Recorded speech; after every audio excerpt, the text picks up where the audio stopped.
Can you hear me? Oh, there we go. Good evening, everyone.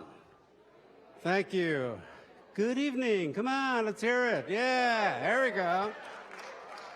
All right. Well, welcome to Ask the Governor, and KCTS is very pleased to be here at the University of Washington in Kane Hall. This is actually a first for us that we've taken Ask the Governor on the road, and we hope to do more of these in the future, but we really appreciate it.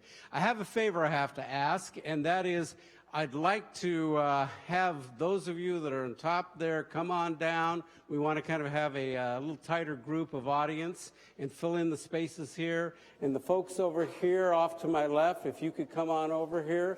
We just want to make sure that we kind of fill in what we have right here. That would be very, very nice. So you're okay. And so we would appreciate it if you would make your way either in here to fill those spots, and also if you could move maybe down a little bit from here so that we can fill in some of the spots. We appreciate it very much. We don't have that much time, so we would like you to get moving. Couple of house rules tonight. We do ask if you have a cell phone that you consider shutting it off. However, if you want to keep it on vibrate, and if you hear something that the governor says that you want to send a tweet to his hashtag Ask the Governor, and you want to tweet a question, we actually have someone that is standing by, and we will include that question. If you actually don't want me to come and ask you a question, we'll include that as a tweet. So if you could do that. But if you aren't going to you have no need for your phone tonight, so please do turn it off. We appreciate it. So this program is airing live at 7 o'clock.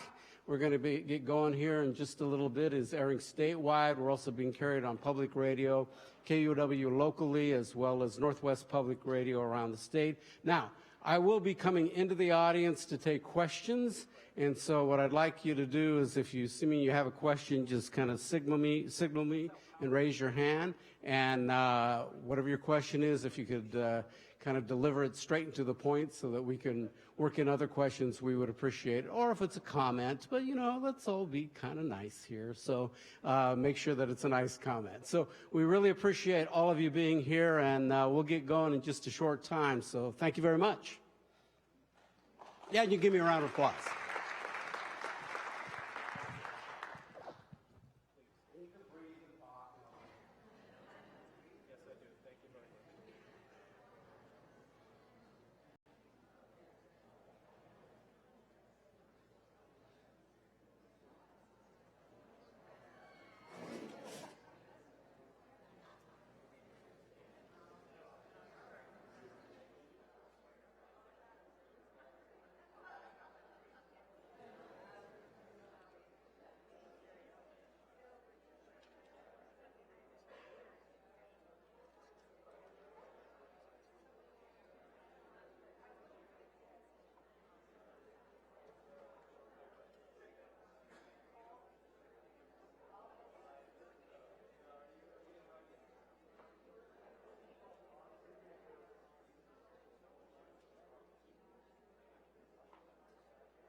Let's have some fun.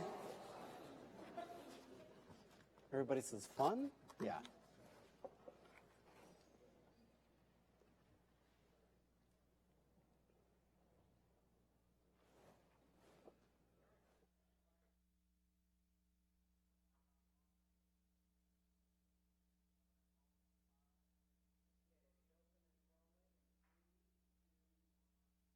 And now, a KCTS-9 Digital Studios presentation made possible with your support. Local production of Ask the Governor is made possible in part by First Choice Health, proud to continue our ongoing support of Ask the Governor as a founding underwriter. At First Choice Health, we recognize that healthy employees make healthy companies. First Choice Health.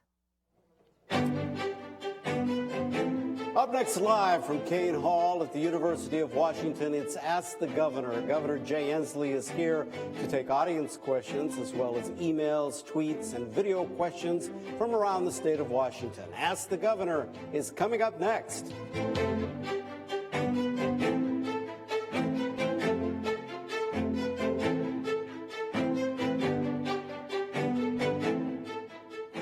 Good evening. I'm Enrique Cerna of KCTS-9 Television here in Seattle. Welcome to Ask the Governor, a live, unrehearsed question and answer program with Governor Jay Inslee. We're coming to you from Kane Hall on the campus of the University of Washington. Tonight's live broadcast is also being simulcast locally on KUOW Public Radio, statewide on Northwest Public Radio, and on Northwest Public Television stations in Yakima, Spokane, and the Tri-Cities.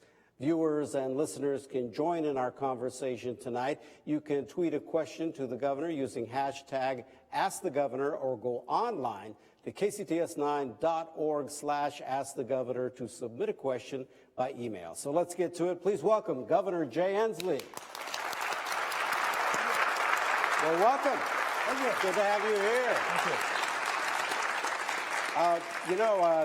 This is a first because this is, I think, in the time that we have been doing Ask the Governor since early 90s, this is the first time we've taken it out of the studio and into the community. So congratulations. You're the first guy that's... Thank you. And you got to come back to your alma mater. And I hope their next one is in Pullman at Washington State University, too. Well, let's go Cougs. Yes, all right. I got one Cougar in the audience I married, so I'm trying to...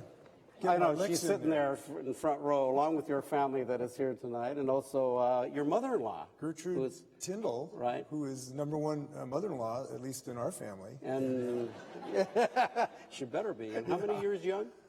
Oh, she's 25. Oh, 25? Yeah. She looks 25. 25. Not a day over that. Well, thank you all for being here. We appreciate it. All right, Governor. Well, let's get to some of the issues that are... at the forefront of what's happening here in Washington State. Let's talk about last week's election. And, of course, I think the one thing from a statewide issue that people are really talking about is that Tim Eyman initiative, 1366, and it has to do with taxes and a 2/3 vote of the legislature to pass any general tax increases. Talk now about a court challenge. You want to see that happen? Well, I think there's going to be an inevitable judicial review of this, and I think it's highly probable the court will rule that this is unconstitutional, so it won't actually become law in the sense that it will be ruled unconstitutional. So I don't think it will ultimately affect this. I'm hopeful that the court will give us an answer soon on this because, our legislative session starts in January. People are going to need to have stability in the decision-making for the state. So I'm hopeful whatever happens judicially, it happens soon so that everyone knows what the rules of the game are. And if any of the judges are listening tonight, whatever their decision is, please deliver it to us in a timely fashion. So you want it done right away. Why do these initiatives, such as this one, this Eyman initiative, that they always seem to be aimed at taxes, why do they pass? Because we are a wonderful state. We are a creative state. We are a scientifically brilliant state. We are a tolerant state. We are a progressive state in the sense that we're always wanting to improve our community. We are a very community-minded state. We care about our children. We care about our neighbors. We care about the state as a whole. But we are human. And humans, I have learned, both Democrats and Republicans have a certain trait, and that is we would love to have an infinite amount of services with a zero rate of payment with revenues. And that is a human trait. We would all, if we were all, offered a bowl of ice cream for nothing, we'd take it. And if we could vote for something that would seem to give us the impression that we could have a bowl of ice cream at zero cost, we probably could take it. But then eventually we have to figure out how to pay for it. So I think we're experiencing that in a lot of different ways in the state of Washington. The initiative process, in part, makes this kind of a fraught exercise because it allows all of us to, at the same time, vote for more services, better education, better bridges, better roads, and on the same day vote to reduce the payment we make to actually invest in those things in our revenue system. And many of us will do both at the same time. Vote for more bridges, but vote to cut the gas tax at the same time.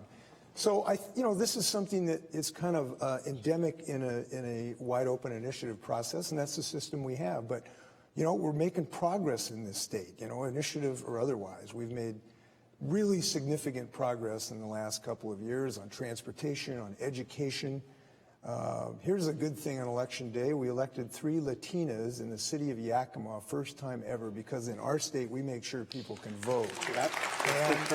And so good things have happened. And actually here in Seattle, the first Latina for the Seattle City Council. And I think a majority of the council members are women, as I understand. So it's like a lot of election, a lot of mixed results. Right. Let's go to some of the questions that we have. We've received a lot of questions via email and tweets, and we also have video questions. And this first one has to do with an issue that very much the legislature is dealing with, and you as well. What will you do in the 2016 session to ensure that Washington State meets its constitutional paramount duty to fund full education and bring the state in compliance with the McCleary court orders? This is from Simon and Asher here in Seattle. This is the one question that we received, I don't know how many, about the people are, and we have a number of teachers that are here tonight that are very concerned about that. So, and I think the people are wondering, why not call a special session, lock these legislators in a room and say, you're not coming out until you figure this thing out? Well, we're not waiting for that. We have an active effort right now to get a plan out of this legislature. This legislature owes the people and the kids of the state of Washington a plan to make the adequate level, the ample level of investment in our children that we know that works. It's basically, we know that if we invest over $3 billion in our children, they're going to have better results, because we know when we have good teachers, adequately compensated teachers, with adequate technology, with adequate time, with adequate buildings, with adequate librarians, great things can happen. And we know that that's happening. I was in Blakely Elementary School in Kitsap County yesterday, and I saw the most unbelievably creative teaching going on of new ways of teaching math.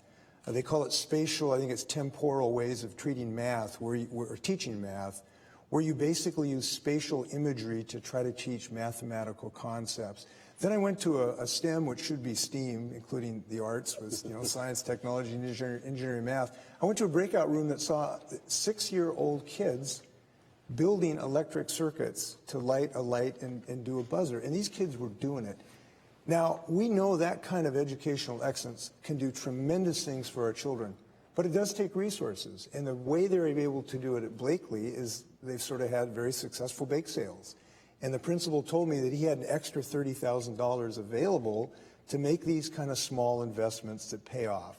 We can do that all across the state of Washington if we make sure we make this adequate investment to get these improvements in education. Now, we also need to remove this contempt citation that the Supreme Court has created for the legislature. So what I have done is to form a bipartisan and bicameral task force.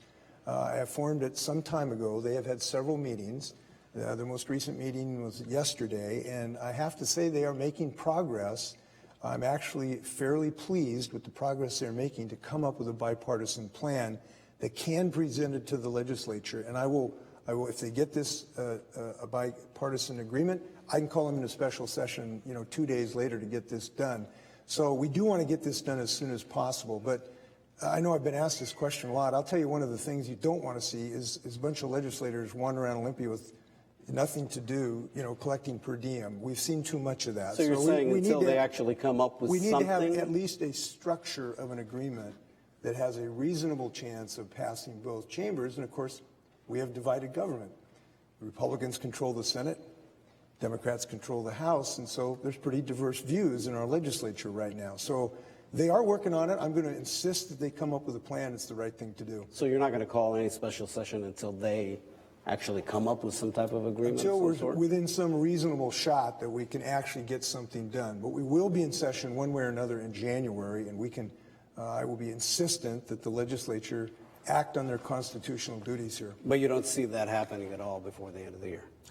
It could. If they came up with an agreement next week, there's committee days, is it next week or the week after that, where legislators will be in session anyway. So if we came up with something, it's possible to do it.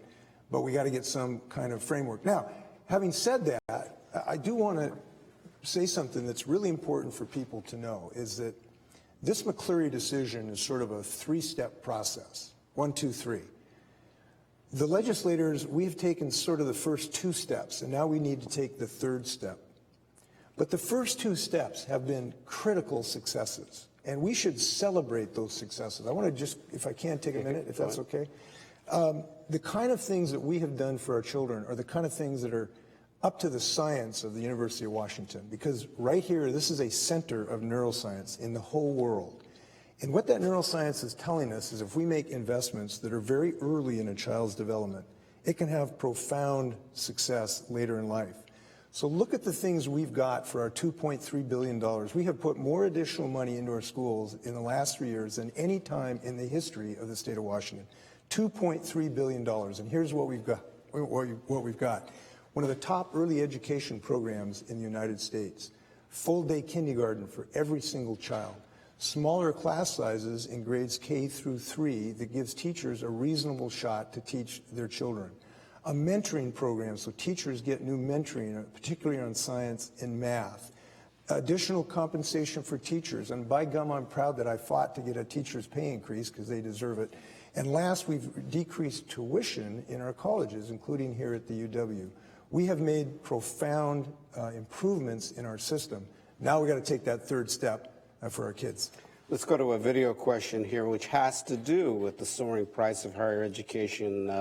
Let's go to that question right now. My name is Jonathan Cunningham. I'm a Seattle resident. I currently live in Beacon Hill. My question for Governor Inslee is, what are you doing to address the soaring price of higher education, which causes so many families to feel as if they cannot put their young person through college?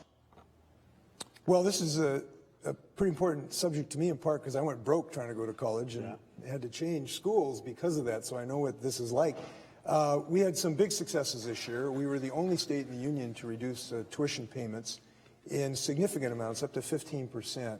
So every college student is going to get a break on their tuition as a result of the budget that I signed this year. And importantly, it's not just the 4-year colleges. And when this idea started, the Republican Party started this discussion, and I think that's a good thing, but they only had it for the 4-year colleges. We made sure that it applied to all the colleges, including the 75% of college students who are in non-4-year colleges, including community colleges.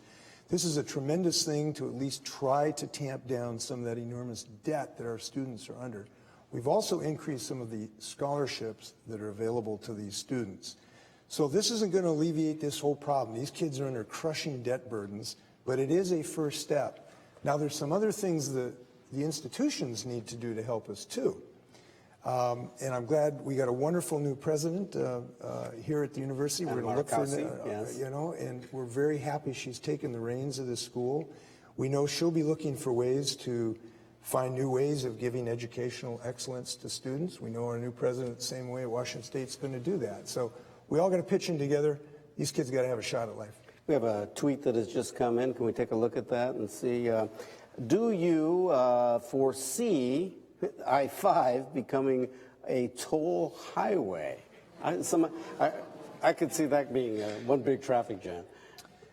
There are no plans at the moment that I have seen anybody suggesting this. We are in the midst of the 405 situation to see what kind of increased capacity that can lead to. The jury's a little out, although there's some trends that suggest that people are accommodating themselves and we are increasing the capacity of the whole 405 corridor. The idea behind these concepts is to make sure everyone has a reduced commute time, not just those in the HOV or the paid lanes. The whole idea is to make sure everyone's commute time is decreased.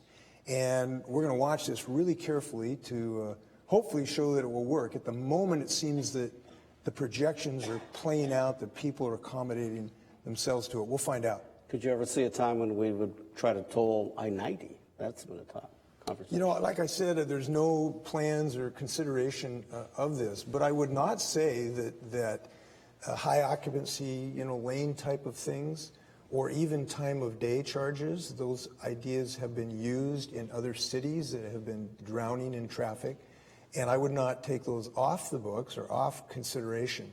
We live in a very constrained place. We got this wonderful magnet for economic growth called Seattle. It's probably one of the most rapidly growing areas in the whole world right now in technology and robust business development.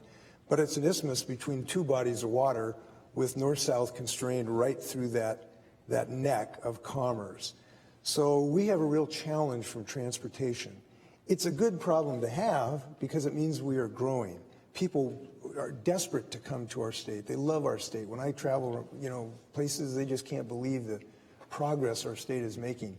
But we're going to have to make some, tough decisions. I'm very happy that we, after 2 years, I was been able to convince our colleagues in the Senate to finally drop their resistance to our transportation bill because I was insistent on it.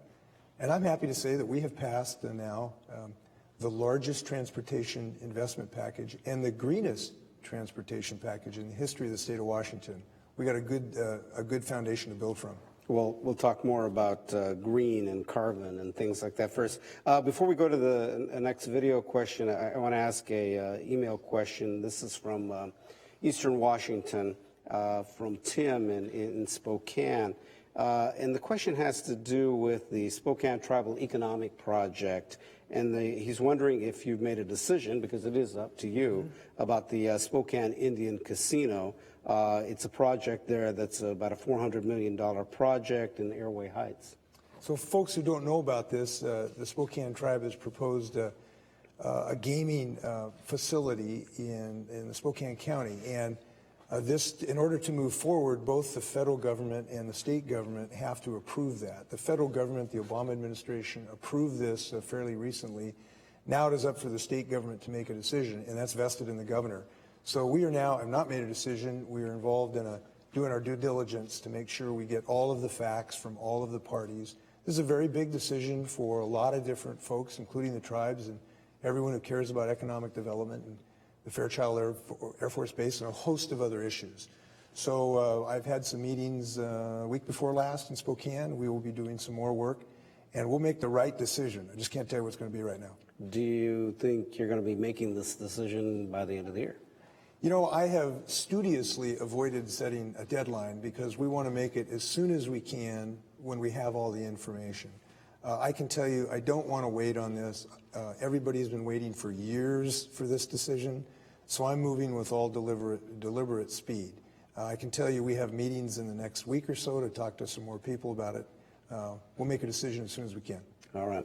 We're going to take some more video questions, and then I'm going to move to the audience, and so you're going to get involved in this conversation, audience. So let's go to another question now from a fellow who attends Trinity Lutheran College, and it has to do with community colleges and what Washington State is not doing versus what Oregon is doing. Go ahead. Hello, Governor. My name is Misael Samaron, and I am a student at Trinity Lutheran College. My question for you is, recent news indicates that Oregon State is soon going to offer free community college to its residents. Is it in Washington State's plans to offer free community college to its residents in the near future as well? Thank you. So right now, we have not seen anyone in the legislature, I don't believe, has proposed this. And in our current budget, what we have done is made a very significant infusion for our community college students by reducing tuition as well as trying to infuse some dollars into the community college institutions. You know, ideally, we would head in that direction over time. But frankly, when we have a $3 billion IOU to our children in the kindergarten to 12th grade, we really have to prioritize that investment decision. And $3 billion, you need to understand $3 billion in a $39 billion budget is a huge amount of money. This is not just little trifling crumbs off the treasurer's plate. There has never been a time in the state's history where we have increased an expenditure on anything, including education, of this dimension. So it is a huge challenge for legislators. We're going to have to find a bipartisan solution to it because obviously it's a divided government, and I'm dedicated to doing that. But someday maybe we can talk and we'll get there. All right, we have a question out here in the audience. Go ahead. Hi, Governor. My name is Dave Eaton. I'm the Dean of the Graduate School at the University of Washington. This year, the University of Washington was ranked 4th in the world as the most innovative universities, behind Stanford, MIT, and Harvard. In order to maintain that ranking, we need to invest in our faculty and our graduate students. What can the governor's office do to help us convince the legislature that investment in higher education, including graduate education, is good for the economy of the state of Washington and good for the lifestyle of the citizens of the state of Washington and the world? Well, first thing, I can not be unnecessarily humble. The way that I use that factoid is that actually the University of Washington is first in the world in innovation of any public university. So we don't want to be humble at all. And the University of Washington is the first university, I think, of any dimension in the number of spin-off businesses that are spun off from the high-tech research and development that's done at the University of Washington. We got to understand the University of Washington is not only wonderful for our children's future, it is a huge dynamo, an engine of job creation and business development. And I credit you and your leaders here who are actually doing that. Just to, kind of give you hands-on advice, how you influence legislators is to talk to them. Doesn't sound like rocket science. And what I have found is that the more you can engage a legislator in a hands-on experience, talking to a person who is actually affected is the best job you can do. Now, we have started a Clean Energy Institute here at the University of Washington, and I was an advocate of that. It's up and running. They're doing some great work, materials handling, some solar cell research and the like. I got to go through there, a few months ago, and I talked to this young man, grad student, who's looking a way to do a solar cell that could bend and be very, very thin. That's exciting to see, and you could see the excitement in his eyes when he envisioned this new world of solar cells.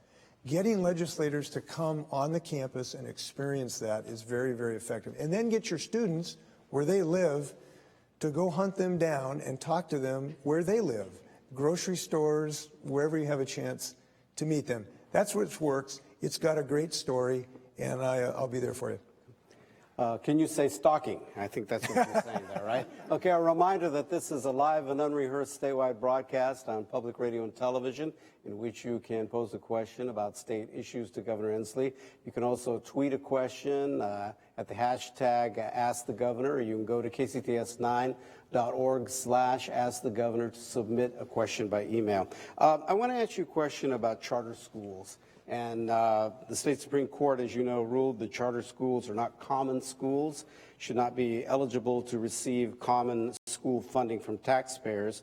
And I'm wondering if you agree with that ruling, and also the fact that the court, a number of former AGs, the current Attorney General, Bob Ferguson, as well as former Attorney Generals and other lawmakers, bipartisan, have all gotten together to say, hey, Supreme Court, we want you to reconsider what you're ruling on this. How do you feel about that? Well, I think the court makes a pretty compelling case that we did not have adequate accountability to the citizens in this situation. And basically what they said was, and I hope I can paraphrase it adequately, is that these are not common schools, but used common school money for things that were not common schools because they did not have accountability to the citizens. Frankly, my opinion is not entirely relevant in this because the Supreme Court has ruled this is unconstitutional. and they are the court and have the ability to make that decision.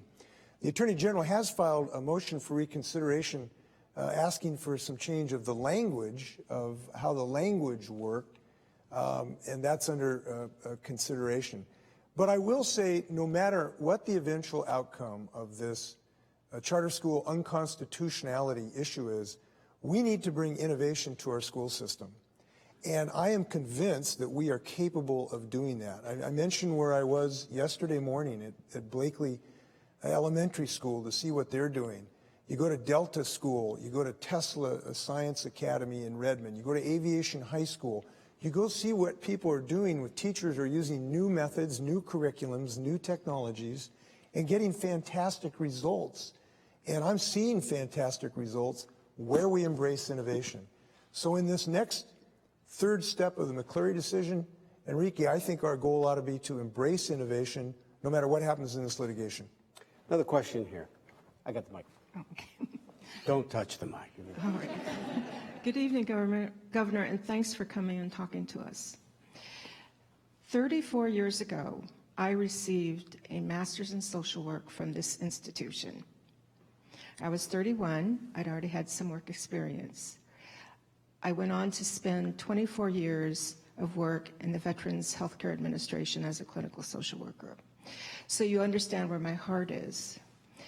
And when I was studying 1366 and how it came into being and how it was funded by wealthy individuals, and it may have tied the hands of the legislature if not overturned, I am concerned about the mental health services, especially since Western State is now under some kind of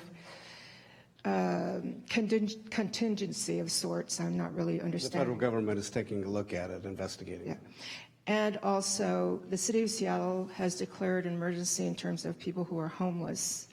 And we see people every day just walk up the Ave or anywhere. And I'm very concerned that we would see a repeat of something like 1366. And I believe our state is a very compassionate state and would be concerned if we were actually to cause these problems to become much worse. Thank you. Thank you. And before I address your issue, perhaps we could all take a moment to applaud the veterans of the United States whose service allowed us to have this meeting here.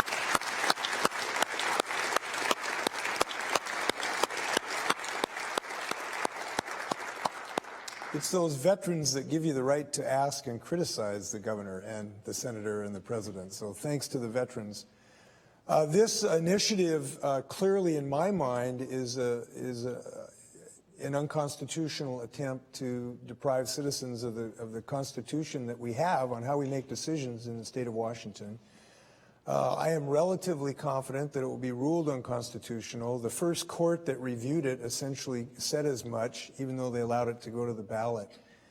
So again, we are hopeful that a decision is made quickly by the Supreme Court so that legislators can then move on to their paramount duty, which is to finance public schools. Look, it's hard to express the depth of the indebtedness of the state of Washington to Washington state citizens that have not been paid yet, starting with the $3 billion to our children for schools. But that's just the tip of the iceberg. Then we have a commitment issue about when we evaluate the competency of prisoners. The state has been held violative of a court order of not providing enough mental health system services to them in a timely fashion. At Western State Hospital today, we have hundreds of vacancies of the people who care for the most fragile people amongst us. These are our cousins and our children and our grandkids with severe mental illness. They're for no fault of their own, and they are entirely dependent on the love and affection and stewardship of the state of Washington. And we have hundreds of positions at that hospital we can't fill because, frankly, we don't pay enough to attract people who do this very difficult work. That's going to take millions of dollars to fix. We have a decision by a federal court that we have not funded culverts that now prevent fish passage that are endangering salmon. So it's very difficult to understand how we can fulfill our duty to our children, to our neighbors, to our family members and somehow gouge several $billion out of the state budget. I don't eventually believe that's going to happen. We need to make progress in this state, not move backwards. We have another video question, and this one is about the Voting Rights Act. Let's take a look. Hello, Governor Inslee. My name is Monica Mendoza Castrejon. I am from Renton, Washington. And my question is, you have continued to advocate for the Washington State Voting Rights Act. Will you continue to advocate for it, and what will you do to ensure that it gets passed? Yes, you know, I'm really proud of our state for a lot of reasons. It's the most beautiful state in the country. It's the most innovative state. Right now it has probably the most dynamic economy in the whole state, better job creation than 48 other states. We have a lot of things going for us. But one of the best things we have going for us is we believe people should be able to vote in our state. And nobody should be deprived of the basic vote. And I have to tell you, one of the most vile, despicable, un-American, unconstitutional, undemocratic, unacceptable things that are going around in this country is that there is a bunch of people who belong to one particular party who are trying to suppress the vote of Americans. And I think that is wrong. And so this Voting Rights Act, the Voting Rights Act basically gives the franchise the ability of groups, because they have been placed in a voting system that really never allows them to have adequate representations. And when you actually free people to vote, you know what happens? Good things happen.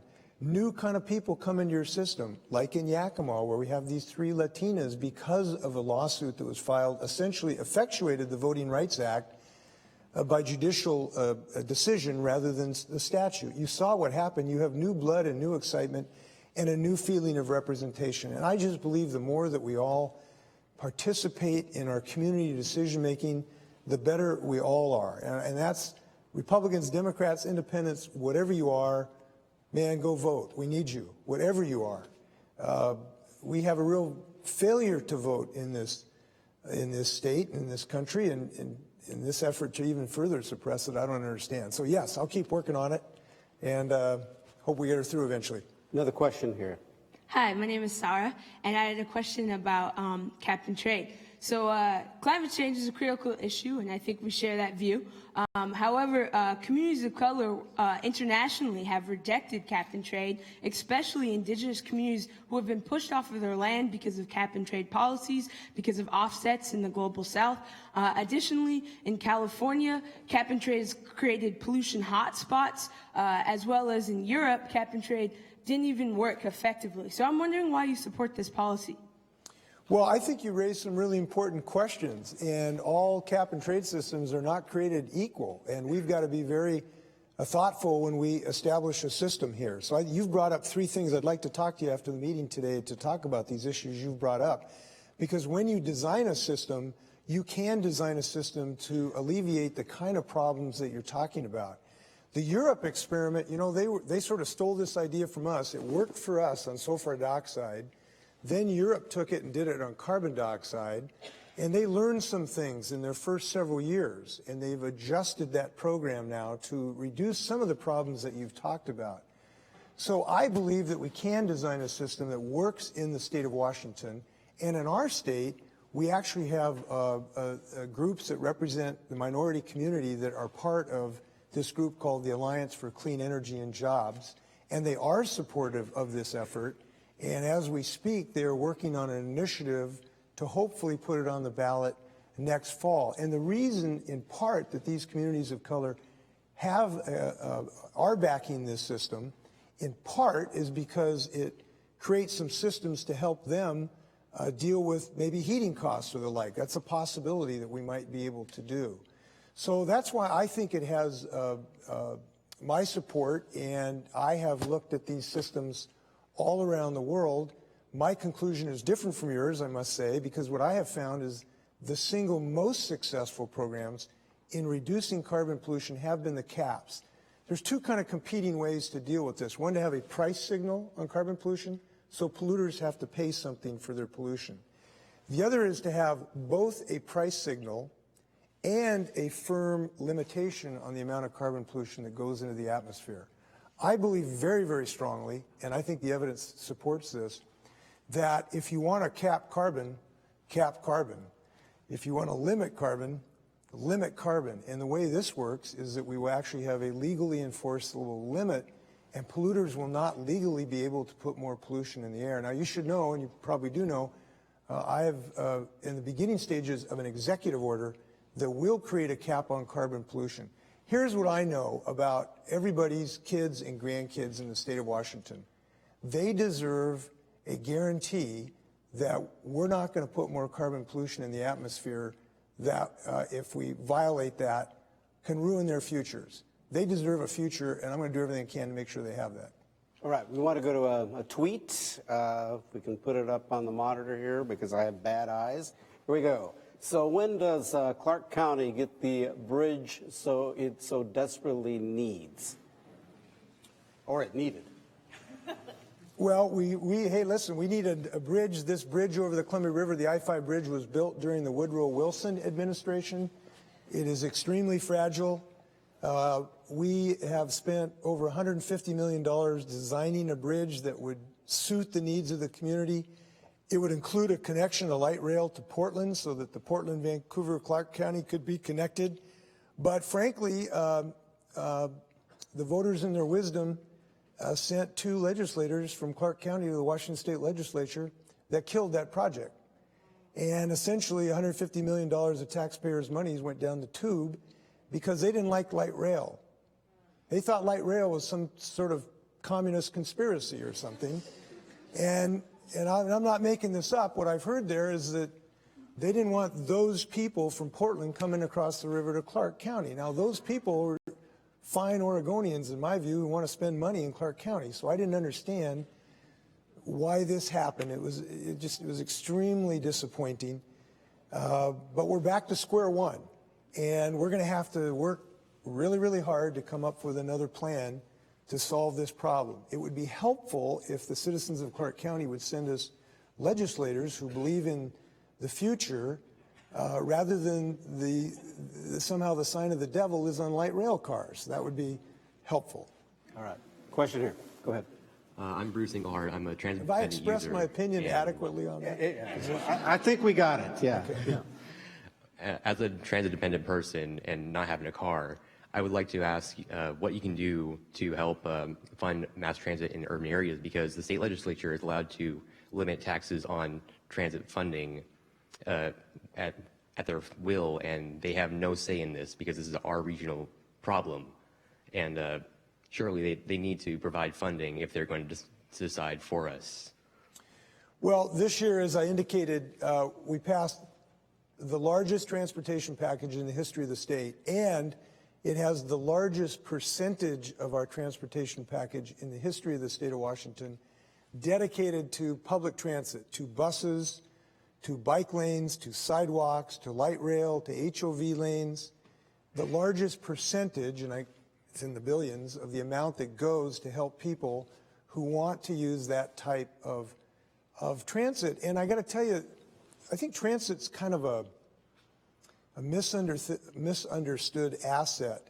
A bus is a value not only for the people on the bus, it's a value of people in their cars, because for every bus in front of you, there's 32 fewer cars in front of you while you're driving your car.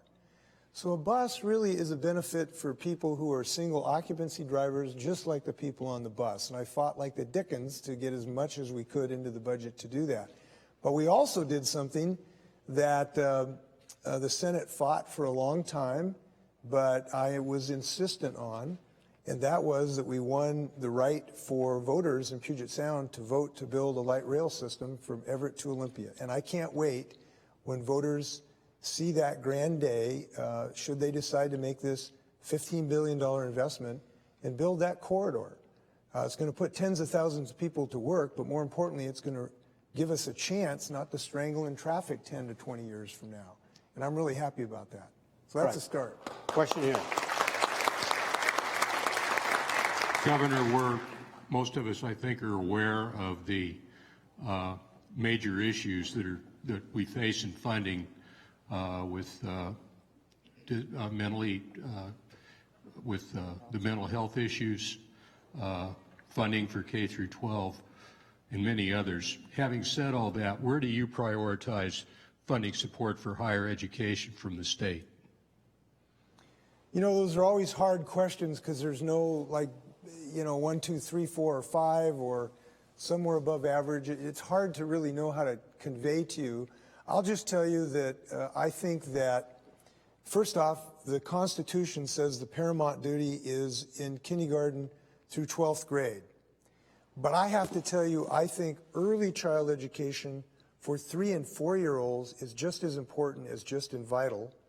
And I think people, for their education at age 19, 21, 22, 23, up to 85 or 103, is in effect just as important, because we understand you have to have the continuum of education. It's a ladder. Every single rung needs to be on the ladder. That's why I'm so happy that we made such a huge investment with 3 and 4-year-olds now, so that they're ready for kindergarten, so that they're ready for first grade. That's why I'm happy we're improving education in physics and math, so when students graduate from high school, they're ready for their beginning college classes. That's why I'm glad that we've cut tuition in colleges to make sure that colleges can keep that continuum going. So I guess the best way I can answer that is, for me, every rung at every point of the educational ladder is of great importance, and I'm committed myself to it. And this is not a new thing. Trudy and I, the first thing how we got involved in politics was passing a school bond levy over in Yakima and Sela. We passed it. It only took us 7 tries. We passed it on the 7th try, and we built a high school. Then the legislature cut the funding formula. We got pretty mad about that. And here I am. So I'm still fighting for educational funding. Probably be the last day I'm standing. Another question here. I got the mic. Oh, okay, sorry. Don't touch the mic. Everybody wants to touch my mic. Come on. We are 2 public school parents, and our question is in regard to your Healthiest Next Generation initiative. We've been part of a Lunch and Recess Matter advocacy group that has started over the past year, and statewide we have heard from parents that children regularly have less than 15 minutes to sit and eat lunch, and they also have less than 20 minutes on a daily basis to have recess. So what role can your Healthiest Next Generation initiative have in tackling these basic needs that children have to eat and to play? Well, first off, thank you for your advocacy. We need parents to be vocal on this. So thank you. This is a health and academic issue. We know that when children are exercising, they perform better academically. We know that when they're amply nourished at the right time of the day with good, healthy food, their academic performance improves. Now, they're obviously healthier kids, and maybe they got a shot not being part of the obesity epidemic and the diabetes epidemic that is going to strike our children. This is extremely anxiety-producing to me. Somewhere just short of 30% of our kids are going to be pre-diabetic by age 35 unless we change their behavior somehow. So this is a high priority for Trudy and myself. She's been very active in trying to promote these ideas, particularly for nutrition in our schools. We've made some progress. I was really happy that the district and the teachers here in Seattle struck a really historic agreement for the first time, I think maybe in the nation's history. Part of the agreement with the teachers is that the students would have recess time. This is a good thing, and it's in a contract. I hope that that kind of idea spreads. Now, but you got to understand, this comes back to resources. It comes back to resources. If we're going to have recess, if we're going to have breakfast after the bell, if we're going to have these things we need, some of these things cost some money. And we got to pony up the dollars to do that. And that's why I'm so committed to getting this McCleary decision financed. I want to take an email question here, and it has to do with marijuana. If they can put it up there. All right. I'm a supporter and a medical marijuana patient to control pain and spasms in my eyes. Why has the governor limited the amount of marijuana that I can provide for myself and imposed up to 74% sales and excise tax on the disabled, sick, and dying in our state? And this is Lucas from South Tacoma. So I certainly do not have that intention. I believe that the evidence is quite compelling that medical marijuana can really help people. The gentleman who talked about it, I presume he really believes in its medical benefits. It's important that we continue access to people of medical marijuana, and it is our intention to have a system to do that. we want to have a system that gives people a quality product too. And I think that's important. When we think of this as a medicine, we need to think of it as pure as a medicine so people know what they're getting. And when I've talked to medical marijuana patients, they've told me that very particular strains have very significantly different benefits, and they want to make sure they can get the right type or strain, if you will. And we want to have a system to make sure that they get there. What the legislature did this year was essentially try to come up with a more standardized system of revenue so that the recreation and medical marijuana markets would work together. We are now in the process of doing that. It is my hope that it will succeed, and in the months to come, the gentleman who asked this question is going to have confidence that he can get his medical marijuana. If that is not the case, we're going to be back looking at this issue. And it's like a lot of things. This is the first time it's happened in world history. It won't shock me if we find some glitches in this system, and we're going to need to fix them if we do. So please ask the fellow who asked that question. Call me in a few months. Let me know if there's a problem. All right. Questioner. Yes, my name is Brian Ayers. I live in Nisqually, and we just went through a 2015 devastating forest fire year. We had even a bad one in 2014, and there were even some large fires in 2013. Now, with global warming, we're going to see more of these. What is your office doing to mitigate these in partnership, we understand, with the United States Forest Service? Any hope there? Yes, but I tell you, it's tough. We want to do some things to bring a little more robustness and quickness in our fire suppression efforts when fires do break out. I talked to Peter Goldmark, the independent elected land commissioner, 2 days ago about this subject.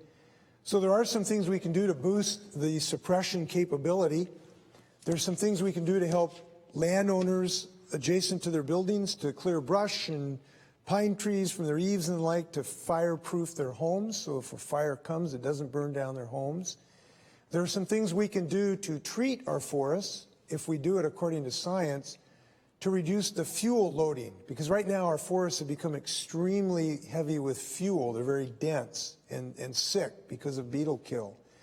So there are some things we can do, but I have to tell you, and this is difficult as a governor, these are time bombs over tens and hundreds of thousands of acres, and it is beyond the power of man to eliminate that explosive capability of these hundreds of thousands of acres of our forests. And here's the reason. They have been radically restructured from the time before Europeans arrived here, radically restructured. The combined forests of long-term fire suppression, some of our transportation patterns, and climate change, which we have now had the first bites of climate change in the last year, have combined to just create explosive conditions in these forests. So we should do what we can do: better fire suppression infrastructure, better preparation of homeowners to prepare their homes, some reduction of fuel loads. But given the enormity of this, we've got to recognize that this is a challenge. So I would say this: I don't want to allow our forests to die. And that means we need to fight carbon pollution day in and day out, which is the fundamental reason they're going to die. Because the climate is changing, we're not getting the cold winters, so the beetles don't die during the cold winters. They live through the winters, and then they eat the trees that die, that then become tinder dry. The temperature becomes hotter. We have less snow, so we don't have the snow to keep the ground moist in May, June, July, and August, and September. So you have tinder dry conditions, and these are all symptoms of what the scientists are very clear will become more predominant in Washington's future in the next decades to come. Now, that leads me to believe that the most scientifically literate, technologically oriented, entrepreneurial state in human history, the state of Washington, ought to do something about this to reduce carbon pollution. And we ought to build a clean energy economy where we can power our homes and our businesses and grow jobs by the tens of thousands without destroying the state of Washington. And I know we can do that because we can do in clean energy what we have done in space and aerospace and medicine and software and even coffee. So I'm very, very confident in our ability to build a clean energy future for this state. We had about 8 minutes left in the program, so just a heads up, so we can maybe try to work in as many answers and maybe You can give us a little briefer response there, Governor. Go ahead.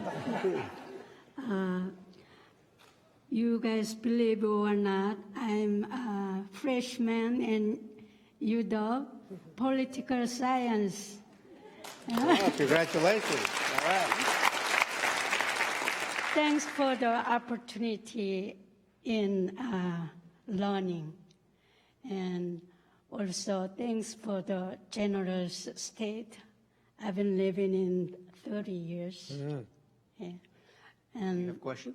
Yeah, I have a question. Access student, they cannot using in gym.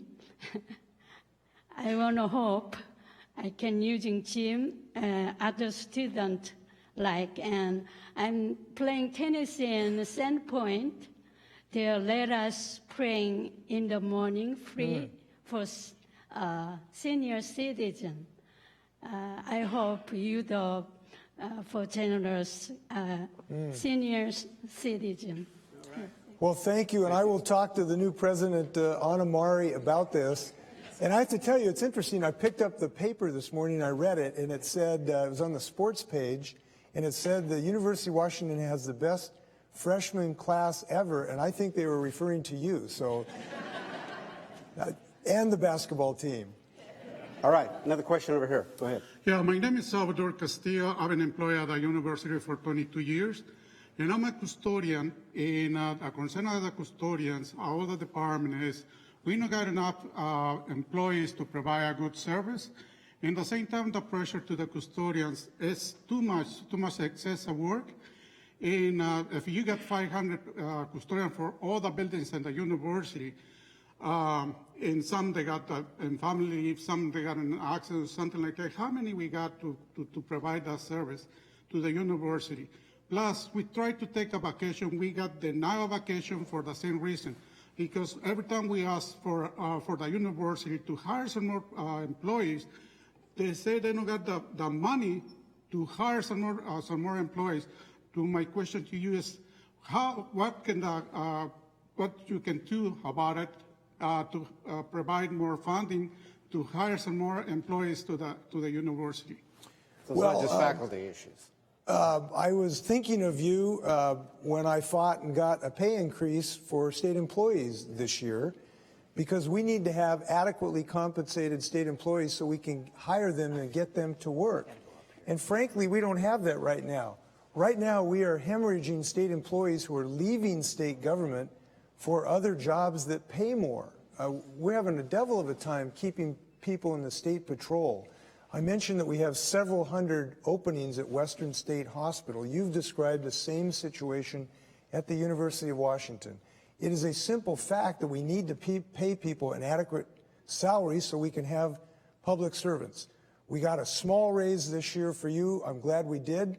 And we got to keep working on the UW so they can have a healthy plumbing here, and thanks for bringing this to my attention. Right, here we go. As a former homeless college student, I know the difficulty that it takes to go to college and be able to pay for it. As we've talked about with the problem with homelessness in Washington State. I'm sorry, did you say homelessness? Yeah, homelessness in Washington State. How would you see addressing the problem of homeless college students' inability to access other services such as food assistance and/or housing assistance when students are left with actually choosing school or the ability to eat? Well, I think the first thing we can do is to do kind of what we've done, which is to reduce tuition. And tuition has been driving, college students to be eating one heck of a lot of macaroni and sleeping under bridges. And I have some sense of that because I did that for a couple years. So the first thing we can do is keep the cost of college as low as we possibly can. We've had reductions of up to 15% this year under our budget that I signed. The second thing we can do is increase scholarships, which we have also done to boost the amount that's available in scholarships for students.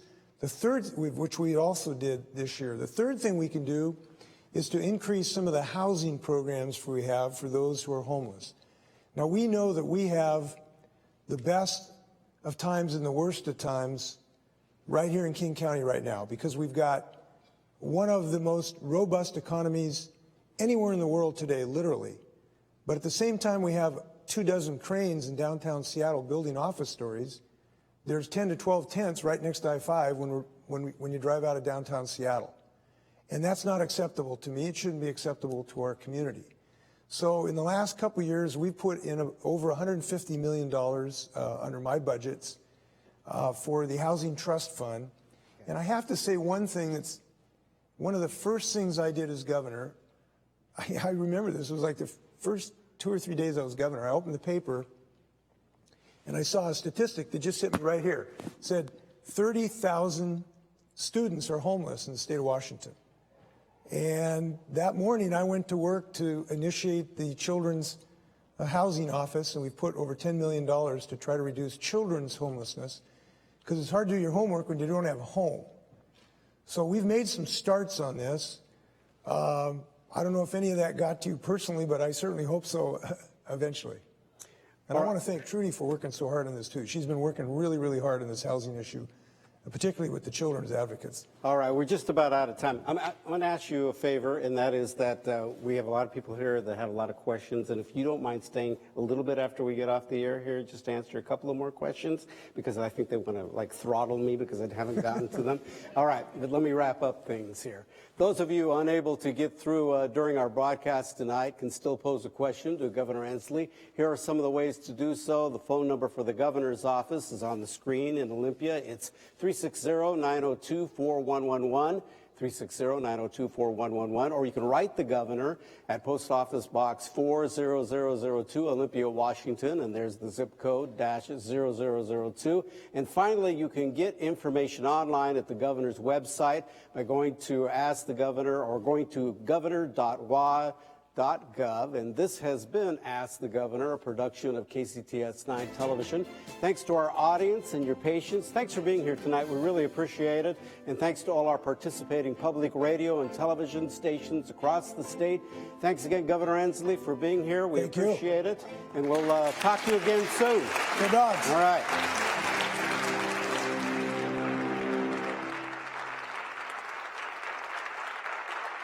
Local production of Ask the Governor is made possible in part by First Choice Health, proud to continue our ongoing support of Ask the Governor as a founding underwriter.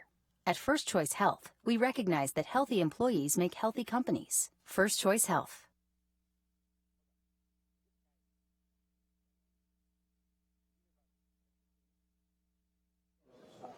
Tell them to keep it on. Keep it on, keep it on. Here we go. Yeah, here we go. We're not rolling on this, but go ahead. Thank you, Governor. Do we have our PA system? Go ahead. Go ahead. Thank you, Governor, for being here. The name is Lou Wolf. As a Washingtonian, I'm proud to be from a state where a governor listens and is leading the nation at the United Nations Conference on Parties 21. Zero-emission fuel cell vehicles, as the CEOs of Toyota and Maserati have recognized, are 2 to 3 times more efficient than gasoline engines, and will be the consumer's vehicle of choice, ultimately replacing gasoline, diesel, and battery-powered vehicles. Right now, California is supporting development and is on track to have 50 hydrogen fueling stations to support more than 10,000 fuel cell vehicles by the end of 2016. In contrast, right now, Washington State currently has 0 hydrogen fueling stations and 0 fuel cell vehicles. Is there a question at the bottom there? Yes. Yes, there is.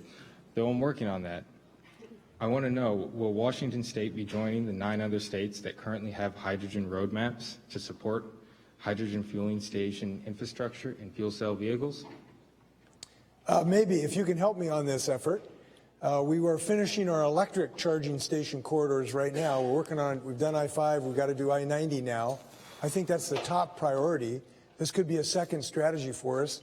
If you can help us and give your ideas on that, I appreciate it. I think fuel cells are a great possible. It's going to be interesting to see this competition between batteries and fuel cells. Let all the flowers bloom. All right. Go ahead. Hi, Governor. Thank you for coming tonight. I have 2 questions, one of which I'm happy we're off camera to ask. The first question is, considering all the science that shows that music education actually improves outcomes for all students, regardless of socioeconomic status. And when I say all outcomes, I mean their SAT scores, their IQ scores, their college entrance exams, as well as their graduation rates. Do you support universal music and arts education? Well, I support giving local communities the resources they need to provide this, and that's in part what this McCleary decision is about. I met last night with a group of opera advocates, and I was talking to them about the fact that we're going to provide the resources. It's up for the local decision makers to decide how much is into painting classes, how much is in drama classes, how much is in musical classes, how much is in marching band. So what we want to do is to provide the resources so the local communities can make that right distribution between music, arts, drama, you name it, the arts, if you will. I believe wholeheartedly that the arts are a tremendous way to keep kids engaged. My brother's a retired art teacher. My brother-in-law is a retired art teacher. I see kids all over the place that have done well. So I'm a believer in the arts, but we're going to let local decision makers make that priority decision. Okay, question here. Go ahead. So what do you think about British Columbia dumping their raw sewage into the Salish Sea, and what can we do as a state and a region about this problem? Well, I was going to say it stinks, but that's not appropriate. We've tried to pressure British Columbia. I most recently wrote a letter, pretty strongly worded letter, to British Columbia. We just got to continue to keep this priority up in their government. As you know, they've had a plan to do it. It fell apart because of a land use dispute. We can't allow that excuse again. Go ahead. Hi, Governor Inslee. Thanks for being here again. My name is Kevin Brovlight, Seattle resident and parent of 2 Seattle school children. Based on the fact, and I appreciate the amount of time you spent talking about McCleary, I hope that that is not a colored by your venue tonight at UW, that this is actually becoming the priority that it needs to be. But my question is, the Supreme Court and the Constitution could be more clear about the mandate for education, and the Supreme Court went so far as to hold the state in contempt, which is mostly the legislature. We feel very discouraged by the fact that there was not a special session, and the fact that, and I appreciate that we're saving money by not having a futile special session, but the Supreme Court holding the state in contempt has done nothing. What is going to change? What is going to break that gridlock in this session? Because you saying there's no point in calling a special session, frankly, doesn't give us a lot of hope that there will be any resolution or steps taken toward resolving McCleary. So I think you should have hope that this is going to get resolved. I have hope it's going to get resolved because I don't think there should be any other choice that it get resolved. And I have done what I think is in the best strategic method of actually getting a resolution to this.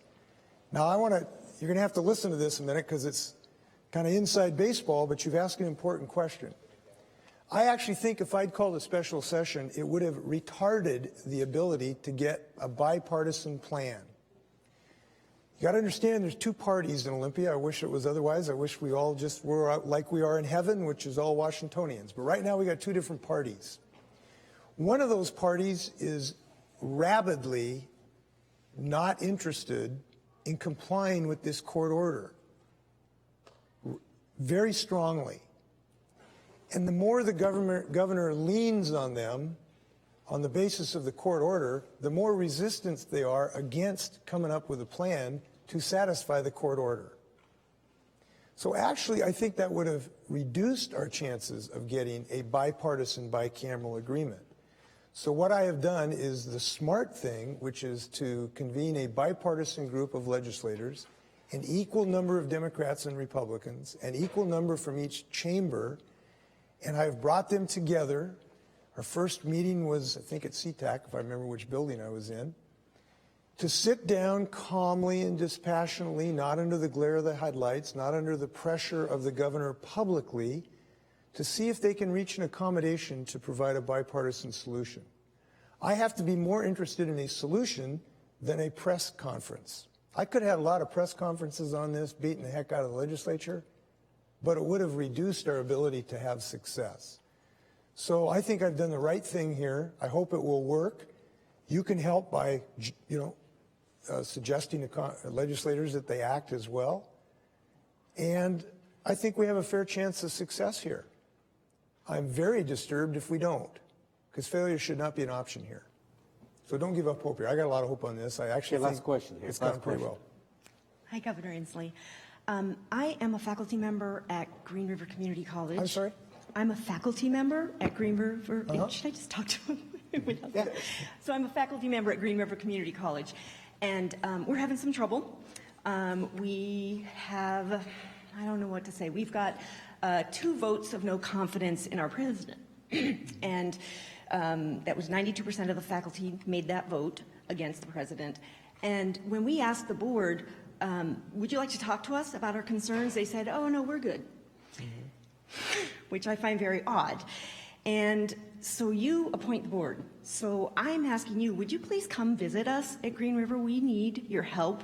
We're really in crisis mode down at our school, and our union, the faculty and the staff, would very much like to talk to you and have you listen to our concerns and maybe help us find a way out of this problem. So I'll do some talking to people who know something about this, and we'll see if I can be a positive role here. We'll find out. All right. Thank you. Governor Inslee, thank you very much. Thank you all for coming here tonight.